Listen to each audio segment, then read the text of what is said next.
चलो चंद्रमा का देखो, चंद्रमा, ठीक है। चंद्रमा का पृथ्वी से दूरी कितनी है? पृथ्वी से दूरी है 3,84,400 किलोमीटर। कितनी दूरी है? 3,84,400 किलोमीटर पृथ्वी से दूरी है चंद्रमा की। क्लियर? चंद्रमा की परावर्तित रोशनी, चंद्रमा में खुद की रोशनी नहीं है ना, परावर्तित रोशनी, सूर्य की जो रोशनी पड़ती है वही टकरा के आती है। परावर्तित रोशनी पृथ्वी में आने में कितना समय लगता है? चंद्रमा की परावर्तित रोशनी पृथ्वी में आने में, बोल बेटा, शर्मा जी, 1.28 सेकंड। कितना समय लगता है? 1.28 सेकंड। सही बोल रहा था, वरना थोड़ा सा डर गया कि क्या मालूम कहीं गलत राह निकल जाएगा। ठीक है। चंद्रमा में धूल के मैदान को, धूल के मैदान को शांति सागर बोलते हैं। क्या बोलते हैं? धूल के मैदान को क्या बोलते हैं? शांति सागर। चंद्रमा में धूल के मैदान को, ठीक है। अब देखो चंद्रमा का ना, जो चंद्रमा में जब जाकर रिसर्च किया गया तो कब किया गया? कौन गया था प्रथम आदमी? 1969 में, ईस्वी में। कौन गया था? Neil Armstrong.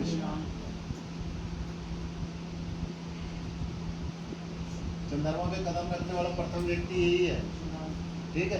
कब गया था? 1969 में गया था, ठीक है। किसको डायरेक्ट भेज दिए थे क्या चंद्रमा पे? डायरेक्ट नहीं भेजे थे बेटा, एक बात याद रखना। डायरेक्ट किसी भी जगह पे नहीं भेज। चंद्रमा भाई गोरखपुर और अपना यहाँ थोड़ी जा रहा है, बिलासपुर के ऐसे भेज दिए, चलो जा घूम के आ जा करके। इसको डायरेक्ट नहीं भेजे थे। सबसे पहले भेजे थे ना 68 में 2 कछुओं को भेजे थे। किसको भेजे थे? 2 कछुआ। किसको भेजे थे? 2 कछुआ। 2 कछुआ भेजे थे। दोनों कछुए ना वहां से सुरक्षित वापस आ गए थे। अब क्वेश्चन कभी मतलब आया नहीं है एग्जाम में, फिर भी नॉलेज के लिए बता देता हूँ। अंतरिक्ष में क्या कौन गया था सबसे पहले? कुतिया को लेके गए थे, कुतिया को लेके गए थे। और चंद्रमा पे 2 कछुआ, दोनों कछुआ जब सुरक्षित आ गए, ठीक है, दोनों कछुआ जब सुरक्षित आ गए, ये कौन भेजा था कछुए लोग को? सोवियत संघ वाले भेजे थे। कौन भेजा था? सोवियत संघ वाले। दोनों कछुए सुरक्षित आ गए, तब ये गया था नील आर्मस्ट्रांग। क्लियर? उसके बाद मनुष्य को भेजे थे। और चंद्रमा पे जाने वाली प्रथम महिला, चंद्रमा पे जाने वाली प्रथम महिला, अभी तक चंद्रमा पे कोई महिला नहीं उतरी है, ये भी याद रखना। चंद्रमा पे अभी तक कोई महिला नहीं गई है, अंतरिक्ष में गई थी, ठीक है। चंद्रमा पे कोई महिला नहीं गई है।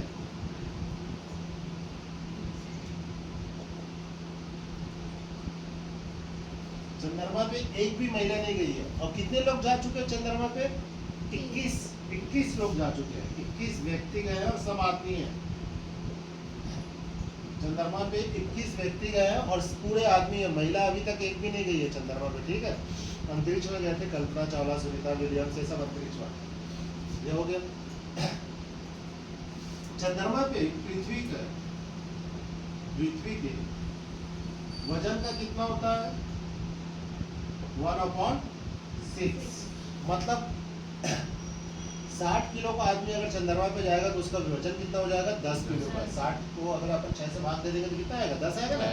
तो 10 किलो उसका वजन महसूस होगा चंद्रमा पे। अगर 60 किलो का आदमी अगर पहुंच गया चंद्रमा पे तो उसका वजन कितना हो जाएगा? 10 किलो का। 600 किलो का सामान जाएगा तो उसका वजन कितना हो जाएगा? 100। समझ में आ रहा है? 600 ग्राम का जाएगा तो कितना हो जाएगा? 100 ग्राम। अब इसमें क्वेश्चन ऐसे पूछता है, चंद्रमा पे किसी वस्तु को लेके जाएंगे तो क्या होगा? चंद्रमा पे किसी वस्तु को लेके जाएंगे तो क्या होगा? उसमें 2 ऑप्शन देता है। भार परिवर्तन होगा, द्रव्यमान स्थिर रहेगा। देखो ऑप्शन पे ध्यान देना ना। द्रव्यमान साइंस की भाषा में स्थिर रहेगा, भार परिवर्तन होगा। अब देखो इसमें ना साइंस की भाषा में ऑप्शन देगा, ऐसा नहीं देगा कि उसमें 60 किलो पे लेके गए तो कितना वजन हो जाएगा। ऑप्शन ऐसे ही देगा। किसी वस्तु को चंद्रमा पे लेके जाएंगे तो क्या होगा? द्रव्यमान स्थिर रहेगा, भार परिवर्तन होगा, भार स्थिर रहेगा, द्रव्यमान परिवर्तन होगा, द्रव्यमान और भार दोनों परिवर्तन होगा, द्रव्यमान और भार दोनों परिवर्तन नहीं होगा। ऐसे ही देता ऑप्शन। आदमी कंफ्यूज हो जाता है कि ये क्या दे दिया यार करके। ऑप्शन ऐसे ही देता। तो एक बात याद रखना, कोई भी चीज, जैसे पेन को मैं चंद्रमा पे लेके जा रहा हूँ, तो सिंपल सी बात है, ये इसका पूरा द्रव्यमान है। मतलब पेन अगर चंद्रमा पे जाएगा तो पेन ही रहेगा भाई, पेंसिल नहीं हो जाएगा। समझ में आ रहा? पेन अगर चंद्रमा पे जाएगा तो पेन ही रहेगा, पेंसिल नहीं होने वाला। मतलब ये उसका द्रव्यमान है। क्लियर? मगर ये जो इसका वजन है ना, ये इसका भार है। अब ये जैसे 60 ग्राम का है, चंद्रमा पे जाएगा तो कितना ग्राम हो जाएगा? ये 10 ग्राम का हो जाएगा। समझ में आ रहा है? तो द्रव्यमान स्थिर रहेगा, द्रव्यमान नहीं बदलने वाला। पेन पेन ही रहेगा, पेंसिल नहीं बनने वाला। समझ में आ रहा है? परिवर्तन किस में होगा? भार में परिवर्तन होगा। परिवर्तन किस में होगा? भार में परिवर्तन होगा। क्लियर? चंद्रमा पे भी पर्वत है। चंद्रमा पे जो पर्वत है कौन सा है? लिब्नेटज। ठीक है? चंद्रमा में जो पर्वत है कौन सा है? लिब्नेटज। इसकी ऊंचाई कितनी है? 10,044 मीटर के करीब ऊंचा है। 10,044 मीटर के करीब ऊंचा है। चंद्रमा में जो पर्वत है उसका नाम क्या है? लिब्नेटज। क्लियर? कितना भाग दिखाई देता है अपन को पृथ्वी से? चंद्रमा का कितना भाग दिखाई देता है? 57% भाग दिखाई देता है। कितना भाग दिखाई देता है? 57% भाग दिखाई देता है। क्लियर? इसका द्रव्यमान कितना है चंद्रमा का? तो 1/81 है पृथ्वी के द्रव्यमान का। पृथ्वी के द्रव्यमान का कितना है? 1/81। मतलब पृथ्वी 81 गुना चंद्रमा से बड़ी है। समझ में आ रहा है? 81 गुना 1/81 है पृथ्वी के द्रव्यमान का चंद्रमा का द्रव्यमान। गर्मी लग रहा बोलते सकती भी। ये समझ में आया? अब चंद्रमा में देखो दो चीजें रहती हैं। चंद्रमा का तो एकदम सिंपल है। उसके अध्ययन को क्या बोलते हैं? चंद्रमा के अध्ययन को, चंद्रमा का जो जानकारी लेते हैं, अध्ययन करते हैं, उसको बोलते हैं सेलेनोलॉजी। सेलेनोलॉजी क्या बोलते हैं? सेलेनोलॉजी। सेलेनोलॉजी का अध्ययन किसके जानकारी के लिए? तो चंद्रमा की जानकारी के लिए। क्लियर? देखो चंद्रयान 3 जो चंद्रमा पे उतरा ना, चंद्रयान 3 सफलतापूर्वक कहाँ पे उतरा? तो दक्षिणी ध्रुव पे। कहाँ पे उतरा? दक्षिणी ध्रुव पे। जिस जगह पे उतरा ना, उस जगह का नाम रखा गया शिव शक्ति। चंद्रयान 3 चंद्रमा के दक्षिणी ध्रुव पे उतरा और जिस जगह पे उतरा उस जगह का नाम क्या रखा गया? शिव शक्ति।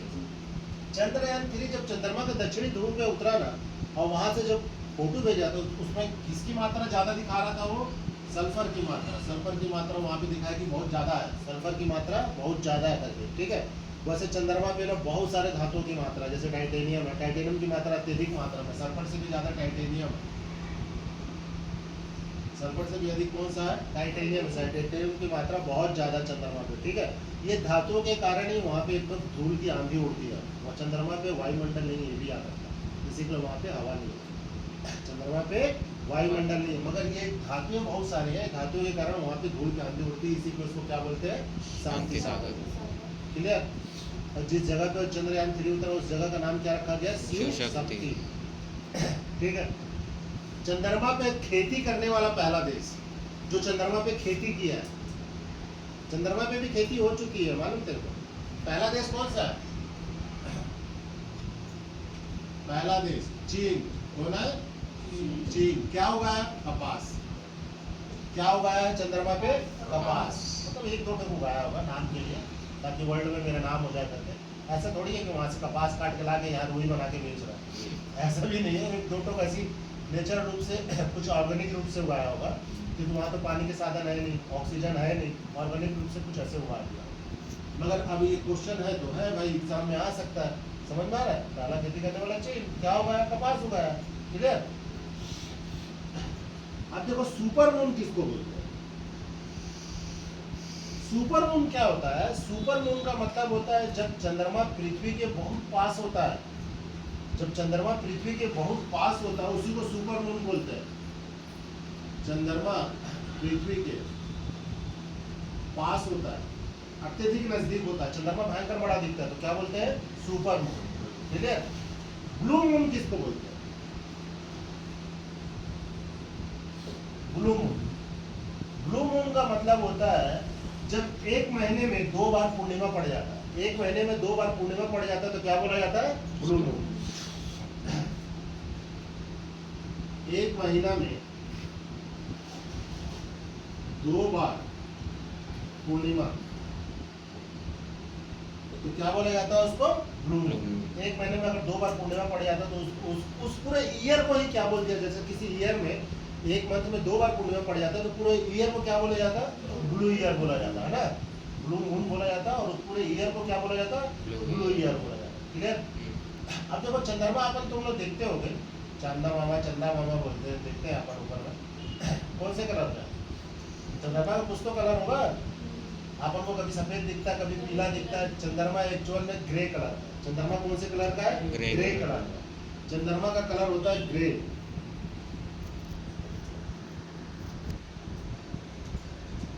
ग्रे है। चंद्रमा का कलर क्या है? ग्रे है। ठीक है, वो तो पृथ्वी के कारण, वायुमंडल के कारण अपन को कभी व्हाइट दिखता है, कभी पीला दिखता है, मगर चंद्रमा का एक्चुअल में कलर क्या है? ग्रे कलर है। क्लियर? पृथ्वी के बाद चंद्रमा का निर्माण हुआ। पृथ्वी के बाद चंद्रमा का निर्माण हुआ, ऐसा नहीं कि चंद्रमा पहले से था। पृथ्वी के बाद चंद्रमा का निर्माण हुआ। जैसे कुछ उल्का पिंड पृथ्वी से टकराए बनाए तो उसके बाद फिर किसका निर्माण हुआ? चंद्रमा का निर्माण। ठीक है, जिसका अपन चंद्रमा बोलते हैं। चंद्रमा पृथ्वी का एकमात्र उपग्रह है, वायुमंडल नहीं है यहाँ।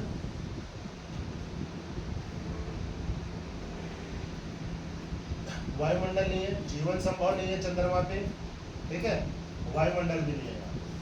अब चंद्रमा में इससे ज्यादा और कुछ घटनाएं नहीं होती। चंद्रमा का कुछ असर पृथ्वी पे पड़ता है, कुछ असर चंद्रमा का पृथ्वी पे पड़ता है, जिसके कारण ज्वार भाटा आता है। ज्वार भाटा आता है ना नदी में, जो पानी का लहर बहुत ऊंचा होता है, चंद्रमा के कारण आता है ज्वार भाटा।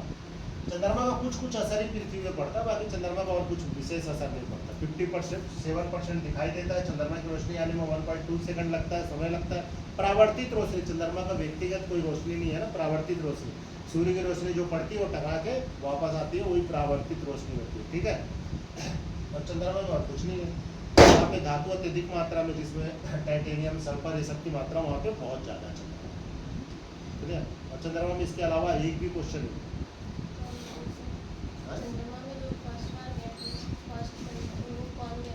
Neil Armstrong.